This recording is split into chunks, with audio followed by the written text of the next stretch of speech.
നമസ്കാരം.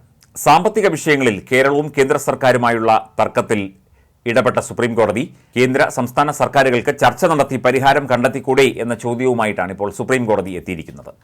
കേന്ദ്ര സർക്കാർ കടമെടുപ്പ് പരിധി വെട്ടിക്കുറച്ചതിനെതിരെ കേരള സർക്കാർ നൽകിയ ഹർജി പരിഗണിക്കുമ്പോഴാണ് സുപ്രീം കോടതി ഈ ഒരു ചോദ്യം ചോദിച്ചത്.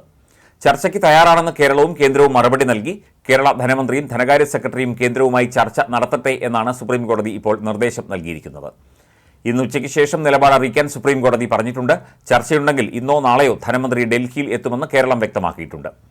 സംസ്ഥാനത്തിന്റെ കടമെടുപ്പ് പരിധി വെട്ടിക്കുറച്ചത് അടക്കമുള്ള കേന്ദ്ര തീരുമാനങ്ങൾക്കെതിരെയാണ് കേരള സർക്കാർ സുപ്രീം കോടതിയിൽ ഹർജി നൽകിയത്. സാമ്പത്തിക പ്രതിസന്ധിക്ക് പരിഹാരമായി അടിയന്തരമായി കടമെടുക്കാനുള്ള അനുവാദവും കേരളം തേടിയിട്ടുണ്ട്. കേരളത്തിന്റെ ധനകാര്യ മാനേജ്മെന്റ് പരാജയമായതിനാലാണ് സാമ്പത്തിക പ്രതിസന്ധിക്ക് ഇടവന്നത് എന്നും ഹർജി തള്ളണമെന്നുമാണ് കേന്ദ്ര സർക്കാരിന്റെ വാദം.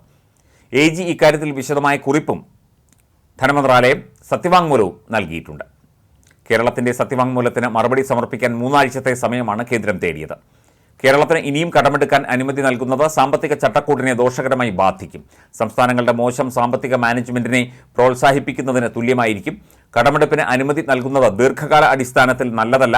വായ്പാ ചെലവ് കൂടുകയും സാമ്പത്തിക പ്രതിസന്ധിയിലേക്ക് നയിക്കുകയും ചെയ്യും എന്നാണ് കേന്ദ്രത്തിന്റെ വാദം.